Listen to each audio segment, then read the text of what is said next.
মক্কার পার্ট গেল, piece agreement করলেন, শান্তি চুক্তি। বিষ্ণু ইসা ইসলাম মদিনায় যে কি করলেন? মদিনায় যে বিষ্ণু ইসা ইসলাম মদিনা চার্টার করলেন, মদিনা সনদ, সাহিফাতুল মদিনা, এটার বলে মদিনা চার্টার। যে ওয়েস্টে, ইউরোপে, আমেরিকাতে তারা অনেক চার্টার করে, এই সব চার্টার মদিনা চার্টার থেকে কপি করা। আওয়াজ করে পড়েন সুবহানাল্লাহ।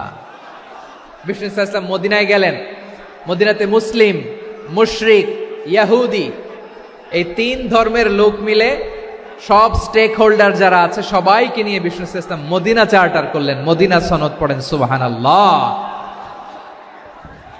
শুধু তাই নয়, মক্কাতে বিশ্বনবী পিস এগ্রিমেন্ট করলেন, শান্তি চুক্তি মুশরিকদের সাথে। মদিনাতে যে বিশ্বনবী মদিনা চার্টার করলেন, মদিনা সনদ করলেন ইহুদিদের সাথে। আবার মদিনাতে বিশ্বনবী ইহুদিদের সাথে পিস ডায়ালগ করলেন, ইন্টারফেথ ডায়ালগ করলেন, আন্তধর্মীয় সংলাপ করলেন। যেই সংলাপের মূল ভিত্তি ছিল তাওহীদ। মূল ভিত্তি ছিল কি? তাওহীদ। বিশ্বনবী ইহুদিদেরকে ডাকলেন, আহ্বান করলেন, কুল ইয়া আহলাল কিতাবি তাআলাউ ইলা কালিমাতিন সাওয়াইন বাইনানা ওয়া বাইনাকুম আল্লা না'বুদা ইল্লাল্লাহ ولا نشرك به شيئا ولا يتخذ بعضنا بعضا أربابا من دون الله فإن تولوا فقولوا اشهدوا بأننا مسلمون سبحان الله পড়েন। বিশ্বনবী মদিনার ইহুদিদের ডেকে বললেন, ও ইহুদিরা, শোনো শোনো, আসো এমন একটা আদর্শের প্রশ্নে আমরা একত্রিত হই, যে আদর্শের প্রচার তোমাদের নবীরাও করেছে, আমিও করি, যে আদর্শের কথা তোমাদের পবিত্র ধর্মগ্রন্থগুলোতে আছে, আমার কোরআনেও আছে। সেটা হলো তাওহীদ। আমরা এক আল্লাহ ছাড়া কারো ইবাদত করব না, আল্লাহর সাথে কাউরে শরীক করব না, আল্লাহ ছাড়া কাউরে রব মানব না। পড়েন সুবহানাল্লাহ। তাহলে আমার প্রিয় লালমনিরহাটের ভাইরা, মদিনাতে যে তিনি মদিনা চার্টার করলেন, মদিনা সনদ, পিস ডায়ালগ করলেন, শান্তির সংলাপ, ইন্টারফেথ ডায়ালগ করলেন, আন্তধর্মীয় সংলাপ, যার ভিত্তি ছিল তাওহীদ। সুবহানাল্লাহ পড়েন। তাহলে অন্য ধর্মের প্রতি সব সময় ইসলাম সহনশীল, টলারেন্স। যদি আপনি দেখতে চান ইসলামের নবী বিশ্ব নবীর দিকে তাকান, ঠিক কিনা বলেন? আমরা তো সংখ্যালঘুদের রাইটস প্রোটেক্ট করার জন্য কত আইন বানাই, কত বৈঠক করি, কত সংবাদ সম্মেলন করি। বিষ্ণু সাল্লাল্লাহু আলাইহি ওয়াসাল্লাম সংখ্যালঘুদের রাইটসের ব্যাপারে, অধিকারের ব্যাপারে যে কথা বলেছেন, শুনলে আপনি অবাক হয়ে যাবেন। বিশ্বনবী বলেন, আলা মান যালামা মুআহাদান আও ইনতাকাসাহু আও কাল্লাফাহু ফাওকা তাআতিহি আও কাল্লাফাহু ফাওকা তাকাতিহি আও আখাযা মিনহু শাইআন বিগাইরি তিবি নাফসিন ওয়া আনা হাজিজুহু ইয়াউমাল কিয়ামা। খবরদার, জেনে রাখো, কেউ যদি কোনো সংখ্যালঘুর উপরে অত্যাচার করে, কোনো সংখ্যালঘুর প্রাপ্য থেকে যদি কেউ কাউকে ঠকায়, সংখ্যালঘুর উপর যদি কেউ কষ্ট দেয়, কোনো সংখ্যালঘুর সম্পদ যদি কেউ জোর করে কেড়ে নেয়, আমি কিয়ামতের দিন বিশ্বনবী ওই সংখ্যালঘুর পক্ষে আর ওই মুসলমানদের বিপক্ষে বাদী হয়ে দাঁড়াবো। সুবহানাল্লাহ বলতে পারলেন না? আল্লাহু আকবার।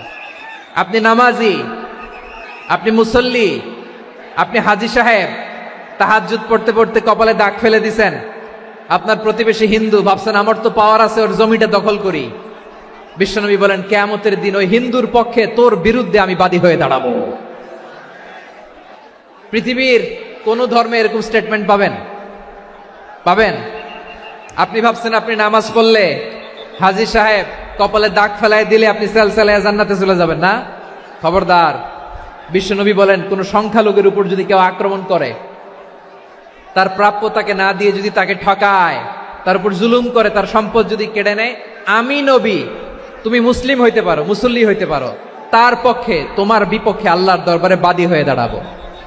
আচ্ছা লালমনিরহাটের ভাইরা, কথা বুঝতে পারলে আওয়াজ করে উত্তর দেন। বিশ্বনবী যদি কারো বিপক্ষে দাঁড়ায় কিয়ামতের দিন, আই রিপিট, আমি আবারও বলছি, বিশ্বনবী যদি কিয়ামতের দিন কারো বিপক্ষে দাঁড়ায়, ও তো সেলসালায়া জান্নাতি, তাই না?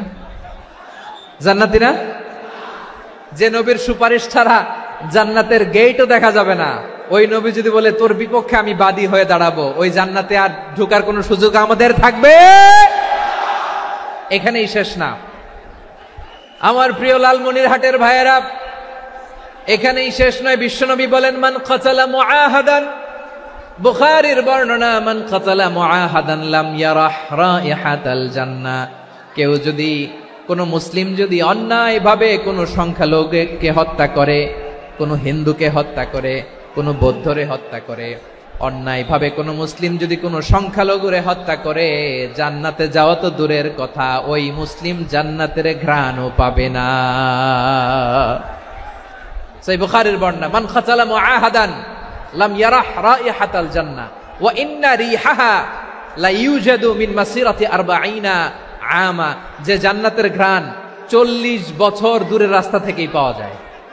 সুবহানাল্লাহ পড়েন। প্রিয় ভাইরা, এখান থেকে জান্নাতে পৌঁছতে লাগবে 40 বছর। এত দূর, কত বছর? সবাই বলেন কত বছর? এখান থেকে জান্নাতে পৌঁছতে লাগবে 40 বছর। এত দূরে থাকতেই জান্নাতের ঘ্রাণ আপনার নাকে এসে ধাক্কা মারবে। বিষ্ণুই বলেন, যে ব্যক্তি কোন সংখ্যালঘুকে হত্যা করে, জান্নাতের ঘ্রাণ তো পাবেই, জান্নাতে তো ঢুকতে পারবেই না, জান্নাতের ঘ্রাণও তার নাকে লাগবে না। পড়েন নাউযুবিল্লাহ। তাহলে সংখ্যালঘুদের ব্যাপারে ইসলামে অধিকার দেয়া আছে না নাই? লালমনিরহাটের ভাইয়ের আওয়াজ করে বলেন, আমার সংখ্যালঘু হিন্দু ভাইদের রাইটস, অধিকার আমাদের ইসলামে প্রোটেক্টেড আছে না নাই? এখানেই শেষ না। বিষ্ণু ইসলাম আপনার অমুসলিম প্রতিবেশীর সাথে ভালো আচরণ করতে বলেছে। আমাদের হয় না এটা মুসলিম পাড়া, ওটা বৌদ্ধ পাড়া, হয় না? অনেক সময় হয় না এটা আমাদের মুসলিম পাড়া, ওইটা হিন্দু পাড়া, এরকম আছে না নাই? লালমনিরহাটে নাই না? আছে? হিন্দু যদি আপনার প্রতিবেশী হয় কি করবেন? ওরে কষ্ট দিবেন নাকি? কেন? ও তো হিন্দু, ও তো আমার আল্লাহরে ডাকে না, ওরে কষ্ট দিলে জায়েজ হবে না? খবরদার। বিষ্ণু ইসলাম বলেন, মান কানা ইউমিনু বিল্লাহ ওয়াল ইয়াউমিল আখির ফালিউকরিম জারাহ। যে আল্লাহ বিশ্বাস করে আর আখিরাতে বিশ্বাস করে, সেজন্য প্রতিবেশীর সাথে ভালো আচরণ করে। সুবহানাল্লাহ। কলিজা জুড়ায় যায় না আমার নবীর কথাগুলো শুনলে? যে আল্লাহ বিশ্বাস করে, যে আখিরাতে বিশ্বাস করে, সেজন্য প্রতিবেশীর সাথে ভালো আচরণ করে। এখানে বলছে মুসলিম প্রতিবেশী, বলছে নামাজি প্রতিবেশী, বলছে আল্লাহওয়ালা প্রতিবেশী, বলছে না। প্রতিবেশী আস্তিক হোক নাস্তিক হোক, প্রতিবেশী মুমিন হোক মুশরিক হোক, প্রতিবেশী হইলেই তার সাথে ভালো আচরণের দরকার আছে না নাই?